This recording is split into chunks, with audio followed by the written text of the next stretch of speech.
As a fluid moves, it's generally squeezed and stretched and rotated as well as being carried about. In this film, we don't want to discuss the way it's carried about.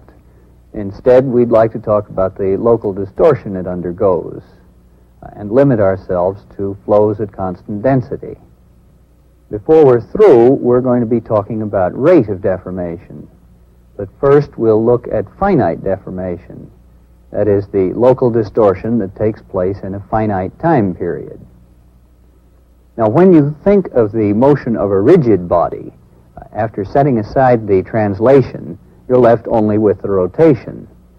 In deformable media, in addition to the rotation, we're going to discover that there's another component, the stretch or strain associated with the local change in shape. Now, by local, we mean to look at a part of the flow that's small enough so that looking at a smaller part doesn't change the picture. Now, this is a sketch of a two-dimensional velocity profile. This has a length scale associated with it, the radius of curvature. We want to look at a small enough piece of this so that there is no length scale associated with it, so that the velocity profile looks like a straight line. Now, we said that we weren't interested in how the fluid was carried about. That means that we ought to pick a point in here and draw our velocities relative to that point. If we do that, the fluid on one side will seem to be moving ahead, while the fluid on the other side will seem to be moving back, and of course the reference point will seem to be standing still. Now, let's talk first about two-dimensional motion. Now, this is the apparatus that we're going to use to produce a simple flow that we can talk about in detail. It has a motor driving gears that drive 4 pulleys around which run 2 endless belts. These belts form the walls of our channel. One moves one way and one moves the other. They produce a rectilinear shear flow in a very viscous fluid, glycerin.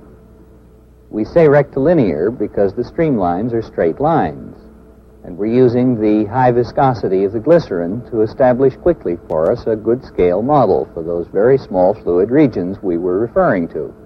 Let me mark the surface of this uniform shear flow to reveal some of its characteristics.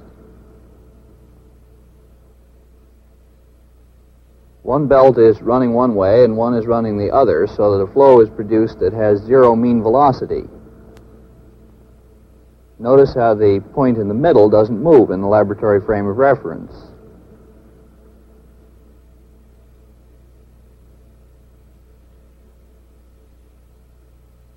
Now let me just remove this pattern.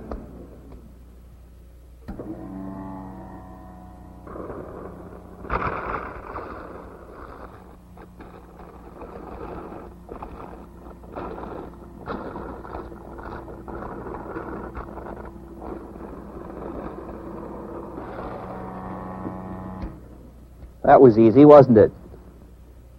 Now, I have here a multiple exposure photograph of this motion we've just been watching with pictures taken at 5-second time intervals. Now, with this pair of dividers, I can measure the distance between successive pictures of the same point. And they're obviously equal.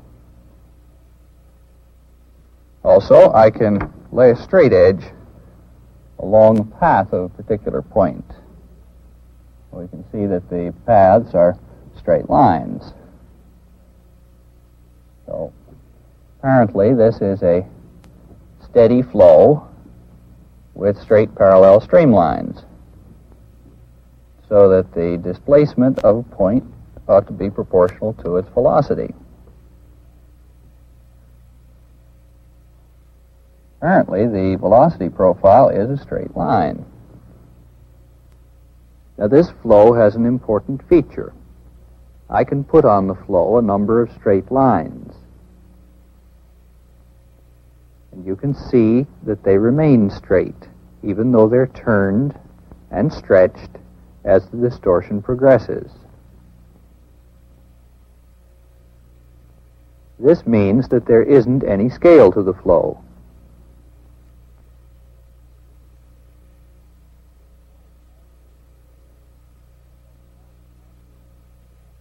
Since the flow has no scale, it doesn't matter how big or how small the pattern is, it'll behave in the same way.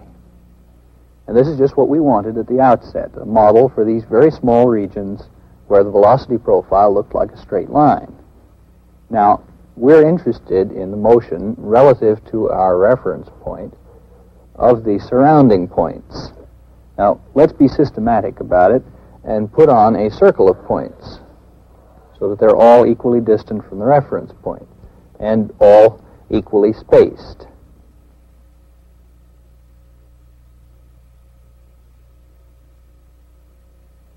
As you can see, this circle deforms into an egg-shaped figure. It's not hard to show that this figure is an ellipse. It's called the strain ellipse.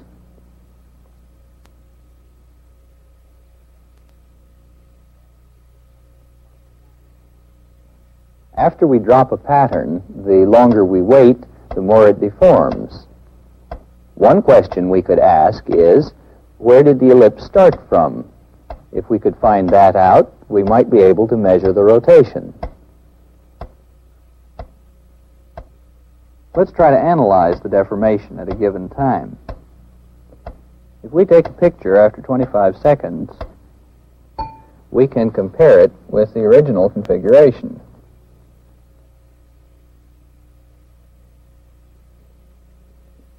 Now, obviously, there's been both rotation and stretching. Because we put the larger marks on the circle, we can use these to measure the amount of rotation. But they don't all indicate the same amount. For example, here's one that hasn't moved at all, whereas this one has rotated all the way over to there. These variations show that a single measure of the rotation as a whole is not easy to find.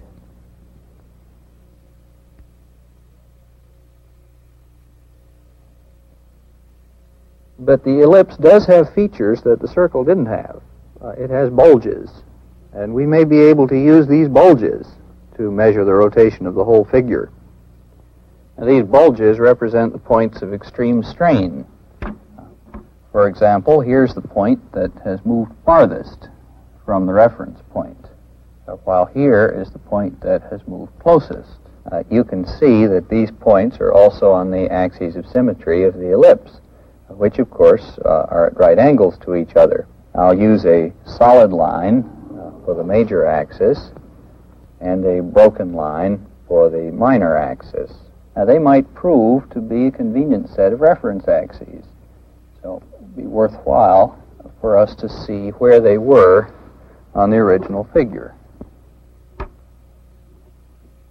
And we can do that by counting marks.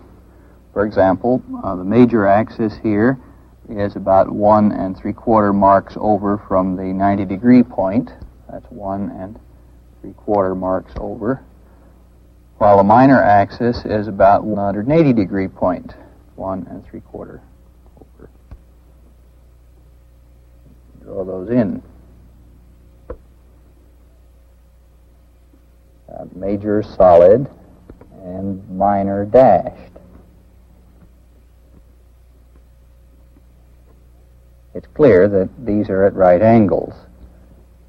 So we've found a set of axes that were at right angles initially, and after the deformation are again at right angles. That could be a great convenience.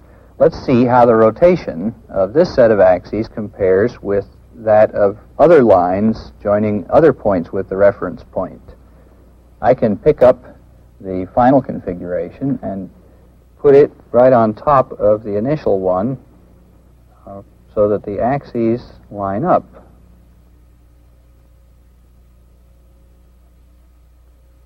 There. Now let's look at how much a point rotated. Let's say 4 spaces to one side of the major axis. 1, 2, 3, 4.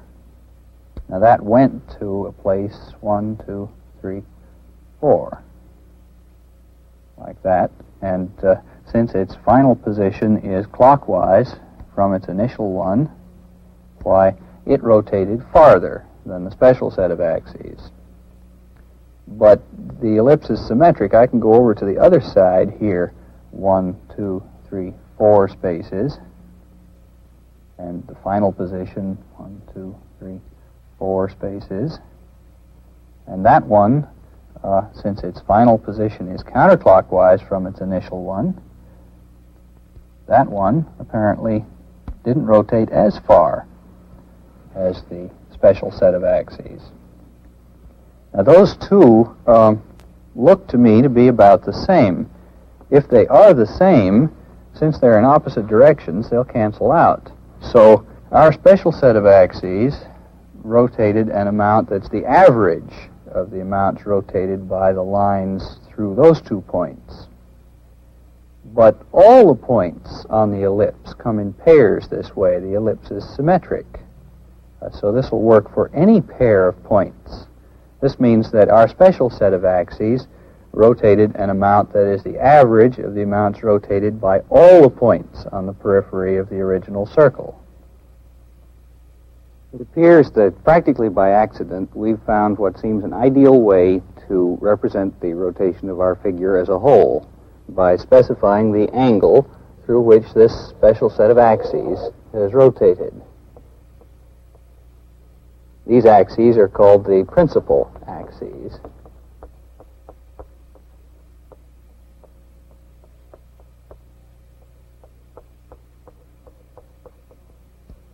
We're going to find that these principal axes form the basis for our whole understanding of deformation.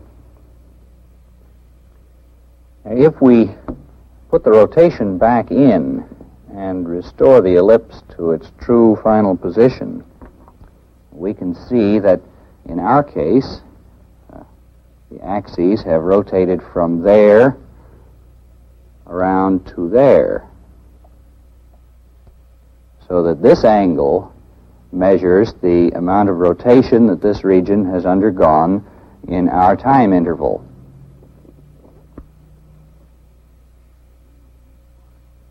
But we've had to use these marks on the periphery of the circle in order to find the initial location of these axes. If we hadn't used the marks, we would have had to use something else, because a perfectly smooth circle doesn't have any angular references on it. Maybe we can find some other figure to indicate the initial position of our principal axes that's somehow more appropriate to the motion. The question that we want answered is, where were the points that end up on the principal axes?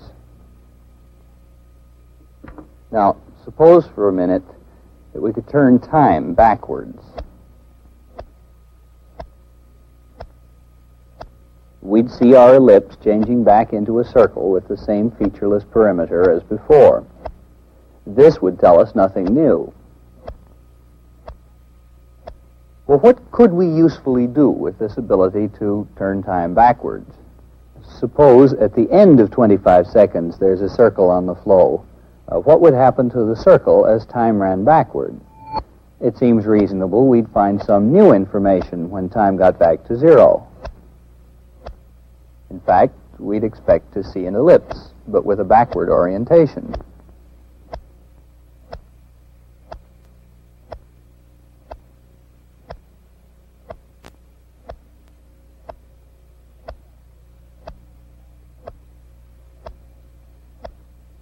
This idea of turning time backward isn't entirely without its point.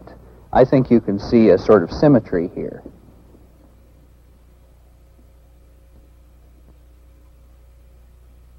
Let me draw on the axes of this ellipse, a solid line for the major axis and a dashed line for the minor axis. It'd be interesting to put these two initial patterns on the flow at the same time.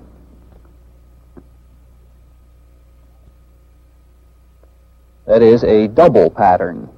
The backward ellipse with its axes and the circle.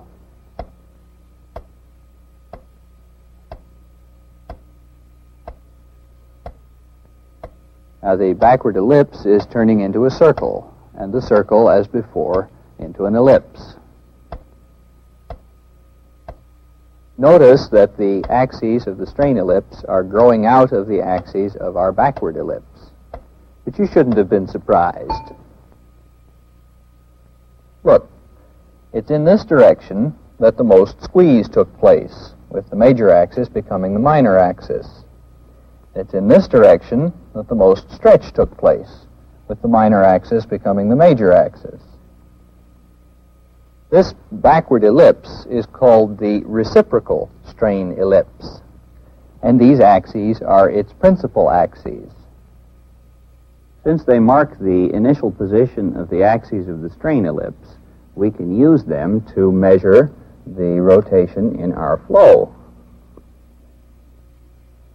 Thus, the minor axis of the reciprocal strain ellipse marks the initial position of the major axis of the strain ellipse. And similarly, on this side, the major axis becomes the minor axis. Either one of these angles serves to measure the amount of rotation in our flow. Now, we've already noted two characteristics of the principal axes. First, they serve as average representatives of the rotation of all the lines. And second, that they lie in the directions of the extreme strain. There are two more properties worth investigating. When we first watched the deformation, we said it was distorting and rotating. We've examined the rotation. Now we should look at the distortion, or stretching. This stretching without rotation is called pure strain. And to study it, we can make up a pattern based on the reciprocal strain ellipse and its major and minor axes.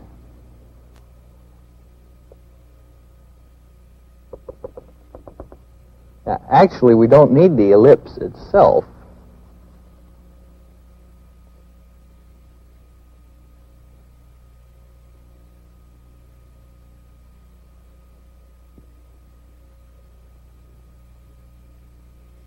We can just put in some lines parallel to the orientation of the axes.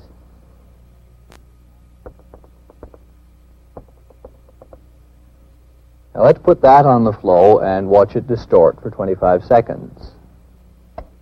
As it distorts, you can see that the lines that were parallel are remaining parallel, and the spacing is changing.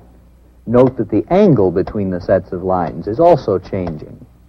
While the deformation progresses, these sets of lines are not at right angles to each other.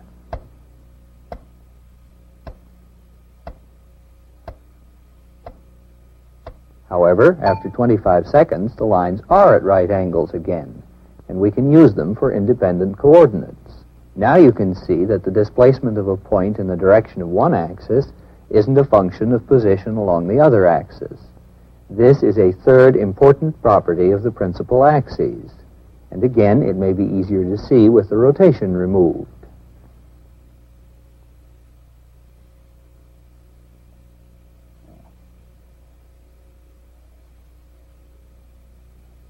You can see that the lines have moved parallel to themselves in or out. Also, note that if a point was originally on an axis, its motion was directly in or out along that axis. Now, we can also define the principal axes as those that undergo no shear deformation, for these are obviously mutually perpendicular both before and after the motion. Now, three sets of mutually perpendicular lines, our principal axes and two other crosses, were used to build up this pattern.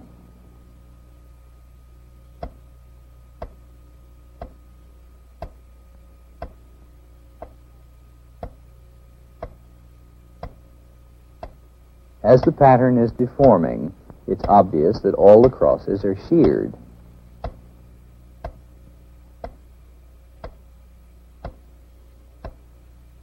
But after 25 seconds, the principal axes are again at right angles, while the other pairs of lines, which also started out at right angles, are no longer mutually perpendicular. And this is the fourth major characteristic of the principal axes. They are the only pair of lines that are mutually perpendicular before and after the deformation. We've been looking at the deformation after 25 seconds. There's nothing special about that time. We should look at it at a number of successive instants and see how it progresses. Now, this is a multiple exposure photograph taken of the motion at equally spaced times. Now, I can form the reciprocal strain ellipses corresponding to each of these instants in our flow by just flipping the picture over. And I have such a transparency here. You can see that as the strain ellipse has been rotating one way, the reciprocal strain ellipse has been rotating the other way.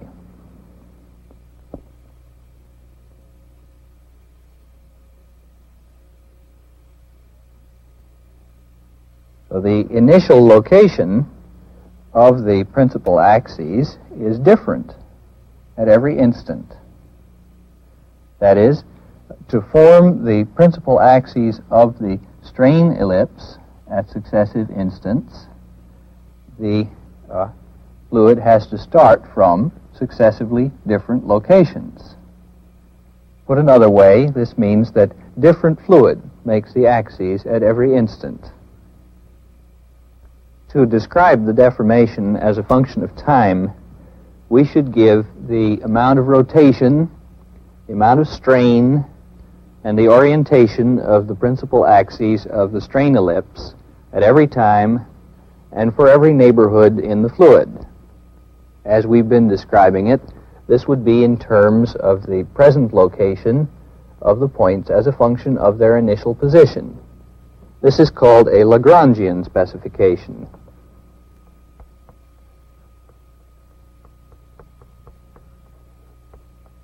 The Lagrangian specification is of great interest in a solid as a description of deformation.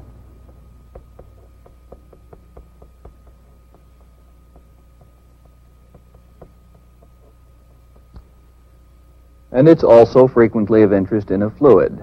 But in a fluid, there isn't any primeval undeformed state to serve as a reference. Every state is in about as good standing as every other. In a solid, the material is tied to its initial location. It can never get very far away from it. In a fluid, on the other hand, in an unsteady, inhomogeneous flow, the relation between the present state and the initial state can be terribly complicated. For that reason, in a fluid, we're very often interested in the rate of deformation at a particular place, at a particular time, using the present state as a reference. That is, the rate of change from the present state, the rate of change, and so on. This lets us sit at a particular place and watch things go by. Such a specification is called an Eulerian specification.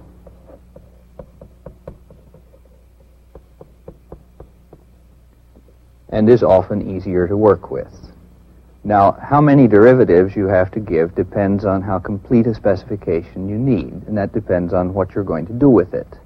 The common reason for describing deformation is because stress depends on it. In many fluids, stress is a function only of the present rate of deformation. We're going to limit ourselves to a discussion of deformation rate.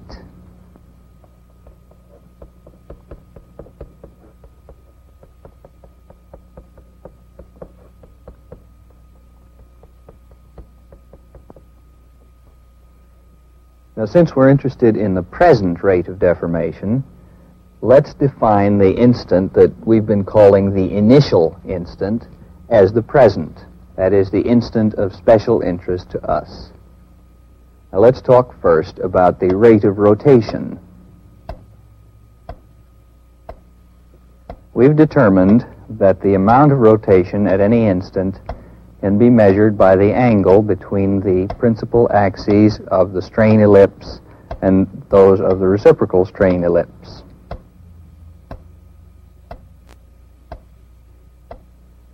We could use a picture like this to measure the rotation rate at the initial instant, where, of course, the solid lines represent successive positions of the major axis of the strain ellipse, while the dashed lines represent corresponding positions of the minor axis of the reciprocal strain ellipse. We can measure the angle between positions of the axes at instants successively closer to zero, extrapolating to obtain the rate at the initial instant.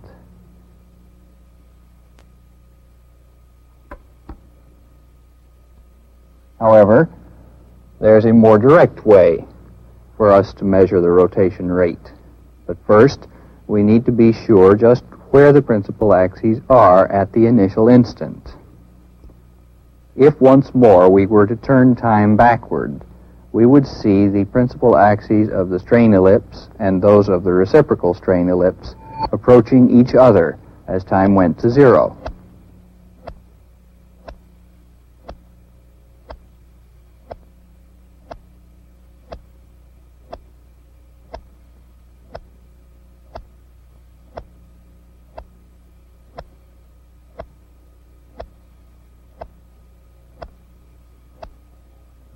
At the initial instant, we find our circle restored and our axes occupying initial positions 45 degrees symmetrically on either side of the vertical. Now we need to determine the angular velocity with which these axes move off.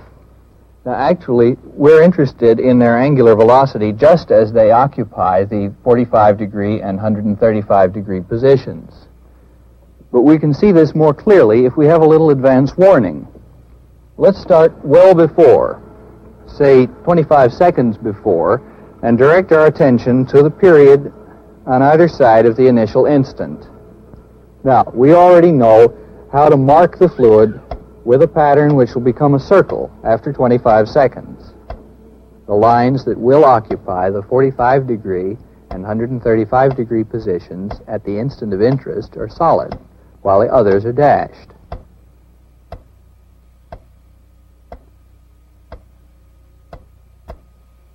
Let's try that again and watch the solid lines. Notice that as the solid lines come up to and pass through the instant of interest, the dashed lines move toward or away from them symmetrically. At the instant of symmetry, the velocities of the solid lines represent the average angular velocity of the pattern. Twice this angular velocity is what we usually call the vorticity. Now, what we've just seen suggests that perhaps the principal axes have an angular velocity that's the average of those of the other lines. That wouldn't be a surprise, since we already know that the principal axes have an angular displacement that's the average of those of the other lines at every instant. Now let's try something a little different that will average the angular velocities of a more representative sample of points. These little floats that support this rigid body just above the surface are small enough and far enough apart not to seriously affect the flow.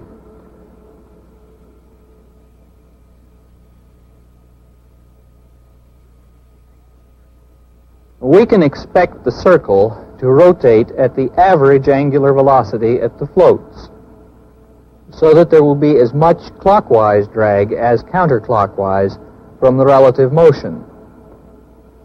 We should be able to remove this rotation by rotating our frame of reference. Watch the crosshairs on the circle.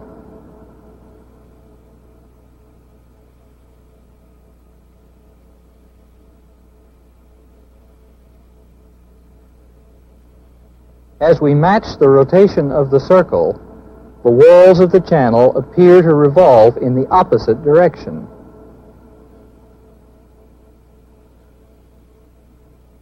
Now that we've decided on an angular velocity, let me remove this circle. I want to put on a pattern that consists just of the lines that will become the principal axes at the initial instant, and view it from this rotating framework.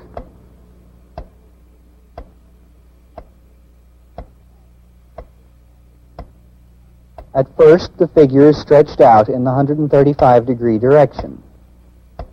It comes in along this direction.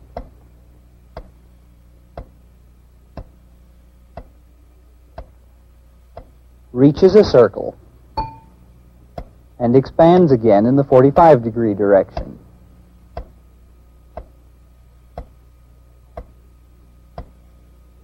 Let's use the 135-degree and 45-degree lines, the principal axes at the initial instant, as coordinate axes. All we have to do is to start our rotation at a different time relative to the time at which the fluid is marked. Now you see the bulge coming in slightly to the right of the new ordinate, but approaching the ordinate as the figure approaches a circle.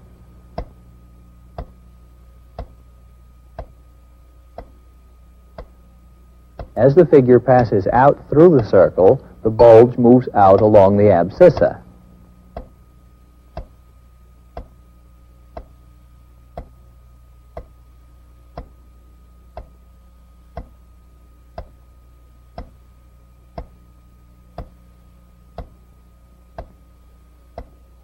At the instant that the figure passes through the circle, the velocity is inward along the ordinate and outward along the abscissa. Since in our rotating frame of reference, the velocity is precisely inward along one axis and outward along the other, we can easily see why the axes can be the only pair of lines that are not changing direction at the instant of interest. And thus we can see why we can use this pair of lines to measure the rate of rotation of our fluid region.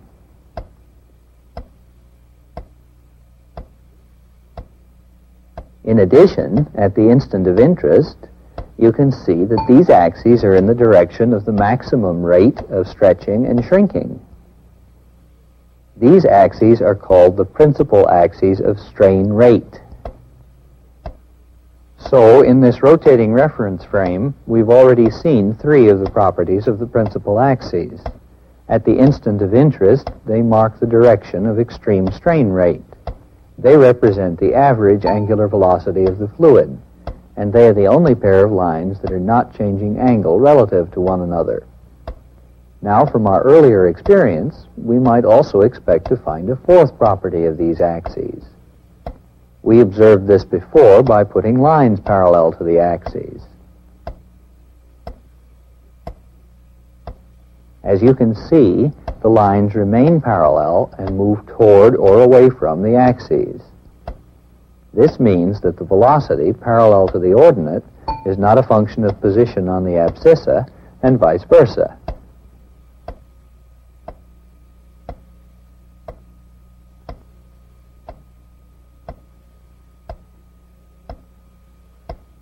We've seen how similar is the analysis of deformation rate to that of deformation itself. They can both be analyzed into a rotation and a stretch. In both, there are principal axes that serve as average representatives of the turning, that lie in the directions of the extreme stretch and whose directions aren't changed by the stretch. There are differences, of course. The principal axes of strain were continually changing direction as the deformation progressed. The principal axes of initial strain rate, of course, only occupy one position. Generally speaking, deformation rate is easier than deformation, but that's because we can sit at a fixed point and use an Eulerian specification. But that shouldn't be any surprise that it's easier, because after all, it's only the first derivative of the deformation at the initial instant. It's lucky for us that for Newtonian fluids and for many non-Newtonian ones, deformation rate is all we need. Now, what changes do we have to make to extend our observations to more general three-dimensional situations? Well, not many. We have ellipsoids instead of ellipses. Our velocity profile is a plane instead of a line. We have three principal axes for flow to be in and out along. We can't get the reciprocal strain ellipsoid by simply turning over the strain ellipsoid, but it is defined the same way as the surface that turns into a sphere. Deformation can still be analyzed into rotation and strain. Deformation rate into angular velocity and strain rate. The principal axes still represent the average rotation. They still are in the directions of extreme stretch, and they are still the directions that aren't changed by the stretching. Strain rate in one coordinate direction is still not a function of position along the other two axes. So we can see that the observations that we made in the steady, two-dimensional, homogeneous flow can be extended to more general situations. And of course, the local deformation, which we modeled with our linear shear flow, is the basis on which we build our understanding of the more complex deformations which we normally encounter.